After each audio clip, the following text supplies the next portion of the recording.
Hello CBSE board student, कैसे हैं आप सब लोग। आई होप आप सब बढ़िया होंगे। This side Mohit Hussain here, welcome to our YouTube channel and I hope आपके बोर्ड की प्रेपरेशन, एग्जाम्स की प्रेपरेशन अच्छे से चल रही होगी। और इसी के बीच में सीबीएसई ने अपनी ऑफिशियल वेबसाइट के ऊपर डेट शीट का सर्कुलर भी जो है वो आउट कर दिया गया है। जी हाँ, फाइनली क्लास 10th और 12th वाले बच्चों, आपकी जो सीबीएसई की जो डेट शीट है वो भी आउट हो चुकी है सीबीएसई की ऑफिशियल वेबसाइट के ऊपर। तो सारा का सारा सर्कुलर मैं आपको समझा देता हूं कि उन्होंने किस तरह से आपकी जो डेट्स रखी हैं, कब आपके प्रैक्टिकल एग्जाम्स होंगे क्लास 10th वाले बच्चों के लिए और क्लास 12th वाले बच्चों के लिए भी। तो यहाँ पे आप एक सर्कुलर भी देख सकते हो। यहाँ पे मैं आपको एक स्क्रीनशॉट शो कर देता हूँ। आप चाहे तो इसको सीबीएसई की अपनी ऑफिशियल वेबसाइट पे जाके भी पढ़ सकते हो।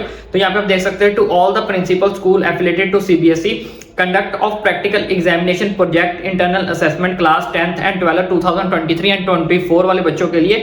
This is the continuation to circular number CBSE, आपको सर्कुलर बताया गया है जिसको 8/12/2023 annual practical examination internal assessment project for class 10th and 12th for the session 2023 and 24 are scheduled to the start first week of January. जी हाँ, आपके first week of January में आपके जो प्रैक्टिकल एग्जाम था वो स्टार्ट हो जाएंगे class 10th वाले बच्चों के लिए भी, क्लास 12th वाले बच्चों के लिए भी, जिसको लेकर सीबीएसई ने सारे के सारे स्कूलों को जो वो गाइडलाइंस जारी कर दी है, जिसमें उन्होंने साफ साफ इस बात पे जो है ठोक कर बोला है सारे स्कूल वाले बच्चों को और प्रिंसिपल्स को कि एक तो बच्चों को जो एग्जाम दिए जाएंगे, एग्जाम्स की डेट दी जाएगी, बच्चे उसी दिन अपने एग्जाम्स दे पाएंगे। उसके अलावा आपका किसी भी अदर डे एग्जाम्स नहीं लिया जाएगा। जिस दिन मतलब आपका कोई शेड्यूल आएगा एग्जाम डे का, आप उसी दिन एग्जाम दे सकते हो। उसके अलावा आप नेक्स्ट डे या उससे एक दिन पहले भी आप एग्जाम नहीं दे सकते, जो इसमें लिखा हुआ है। दूसरा चीज इन्होंने यहाँ पे स्कूल्स वालों को इन्फॉर्म किया गया है कि जितनी भी चीजें प्रैक्टिकल एग्जाम्स के अंदर बच्चों को नीड पड़ती है, चाहे वो कोई भी चीज हो, वो स्कूल वालों की जिम्मेदारी बनती है कि वो बच्चों को हर हालत में जैसे तैसे जैसे मर्जी करके वो बच्चों को क्या करें, प्रोवाइड करें। मतलब अगर आपको किसी भी चीज की जरूरत पड़ती है, कोई भी आपको प्रॉब्लम है, कोई भी इशू है, तो उसको हर हालत में जो आपका स्कूल फेस करेगा, स्कूल आपको उस चीज के लिए आपकी हेल्प करेगा। अगर आपको प्रैक्टिकल एग्जाम में किसी टूल की जरूरत है, प्रैक्टिकल एग्जाम की जरूरत है, कोई भी A to Z अगर आपको कोई नीड पड़ती है अपना प्रैक्टिकल एग्जाम को कंप्लीट करने के लिए, तो स्कूल की 100% जिम्मेवारी जो है बनेगी, जो आपको हर चीज जो वो प्रोवाइड करेगा। सीबीएसई ने इस चीज के ऊपर इन्फॉर्म कर दिया है कि अगर बच्चे को कोई भी चीज की नीड पड़ती है तो उसको स्कूल हर हालत में बच्चे की नीड को पूरी करेगा ही करेगा। और जितने ही बच्चे पीडब्ल्यूडी कैंडिडेट्स हैं, डिसेबल्टी कैंडिडेट्स हैं, उनके लिए भी जो सारे के सारे जो है रूल्स एंड रेगुलेशन स्कूल ही बनाएगा और उनको किसी भी तरह से दिक्कत परेशानी जो है वो नहीं आनी चाहिए। ये सारे के सारे शेड्यूल में लिखा गया है। और इसमें यह भी लिखा गया कि सारे स्कूल जितने भी प्रिंसिपल्स हैं वो सारे के सारे बच्चों और उनके पेरेंट्स को इन्फॉर्म कर दें कि आपका जो शेड्यूल बनाया जाएगा उसी टाइम पे आप अपना एग्जाम दे सकते हो, उससे बाद में या उससे पहले आप अपने एग्जाम्स को कंडक्ट नहीं कर सकते। अब बहुत सारे बच्चों को टेंशन होगी तो यहाँ पे एक चीज मैं कंफर्म कर देता हूँ कि इन्होंने सिर्फ स्टार्टिंग डेट लिखी है कि आपके फर्स्ट वीक ऑफ जनवरी से आपके प्रैक्टिकल एग्जाम स्टार्ट हो जाएंगे, लेकिन वो कब तक चलेंगे इसमें इस चीज को मेंशन नहीं किया गया है। मे बी फर्स्ट वीक के अंदर ही सारे के सारे एग्जाम्स आपके फिनिश भी हो जाए, लेकिन ऐसा नहीं होगा। ये मे बी फर्स्ट वीक से स्टार्ट होंगे तो मे बी सेकंड वीक तक भी जा सकते हैं, थर्ड वीक तक भी जा सकते हैं, क्लास 10th वाले बच्चों के लिए भी और क्लास 12th वाले बच्चों के लिए। क्योंकि क्लास 12th आर्ट्स के अलग से होंगे, पीसीबी के अलग से होंगे, पीसीएम से अलग से होंगे। तो इस हिसाब से आपका जो शेड्यूल है वो स्कूल अपने आप जो है उसको बनाएगा कि कैसे आपके जो एग्जाम्स है वो कंडक्ट करवाने हैं। इसके साथ साथ बहुत सारे बच्चों को टेंशन हो रही होगी कि प्रैक्टिकल एग्जाम्स की जो डेट है वो आउट तो हो चुके हैं, लेकिन अब प्रैक्टिकल एग्जाम्स देने कैसे हैं। तो बहुत सारे बच्चों की प्रैक्टिकल फाइल अभी कंप्लीट भी नहीं होगी, इनकम्प्लीट होगी। देखो बच्चों, आपको टेंशन लेने की जरूरत नहीं है। मैं आपको यहाँ पे एक चीज समझा देता हूँ। तो जो आपका प्रैक्टिकल होगा वो आपका कितना होगा, 12th वाले बच्चों का, 10th वाले बच्चों का प्रैक्टिकल आपका होगा 20 मार्क्स का। तो यहाँ पे आपका प्रैक्टिकल होगा कितने मार्क्स का, 20 मार्क्स का, जिसमें 12 नंबर आपकी क्या होगी, फाइल होगी, और 8 नंबर का आपका वाइवा होता है। और वाइवा के अंदर बहुत सारे बच्चों को टेंशन होती है। देखो बच्चों, फाइल तो आपने जैसे तैसे मर्जी बना लेनी है।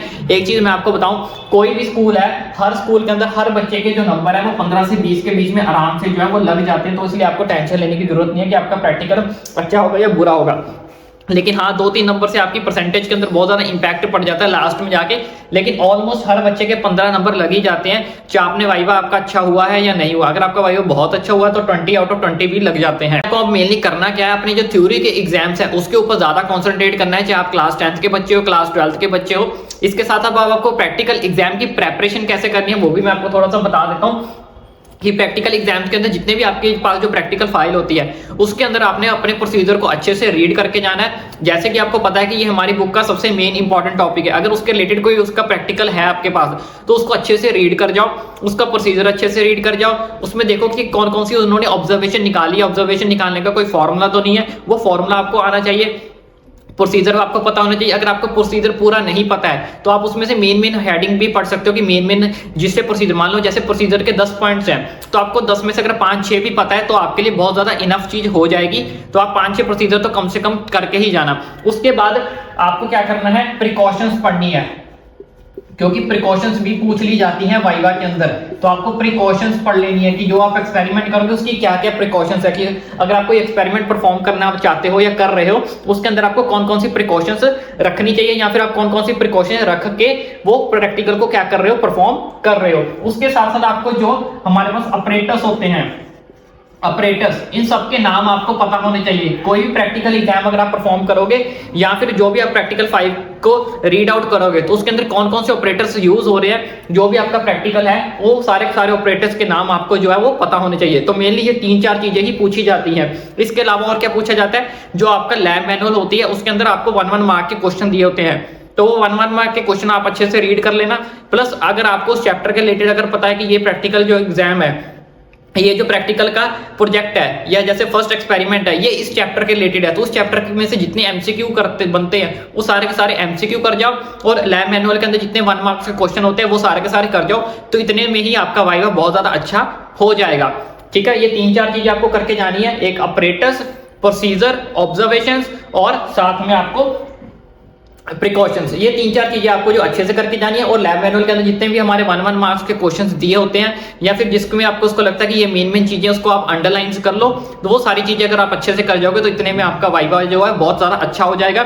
अगर आपने 2-3 क्वेश्चंस के भी आंसर दे दिए तो आपके आराम से 17 to 18 मार्क्स के जो आराम से आपके लग जाएंगे। लेकिन हाँ, फाइल आपकी पूरी अच्छे से प्रॉपर मेंटेन बनी होनी चाहिए, इनकम्प्लीट फाइल लेके मत जाना। आई होप आपको ये सारा का सारा प्रोसीजर समझ लग गया होगा कि कैसे आपको अपनी प्रैक्टिकल फाइल कंप्लीट करनी है। प्रैक्टिकल की फाइल आप आराम से पेंसिल से डायग्राम बनाओ फटाफट। आप, हमारे पास इतना टाइम नहीं है, जैसे कि मैंने आपको बताया कि आप थ्योरी पर आप ज्यादा कॉन्सेंट्रेट करो, बस कंप्लीट कर लेना। ऐसा कंपलसरी नहीं कि अब आपको सजा के हैंड राइटिंग अच्छी कंप्लीट करके ही उसको पूरी प्रैक्टिकल फाइल को कंप्लीट करना ही करना है, बस कंप्लीट कर लो। बस ये 4 चीजें रीड कर जाना और इन 3-4 चीजों के अंदर में से आपका जो क्वेश्चन वो पूछ लिया जाएगा। प्लस जो उसमें 1 मार्क क्वेश्चन होते हैं उसको तो कभी भी बिल्कुल भी आपने स्किप नहीं करना। अगर उस किसी वो जो एक्सपेरिमेंट है किसी चैप्टर के रिलेटेड है उस चैप्टर के एमसीक्यू अच्छे से पढ़ जाना।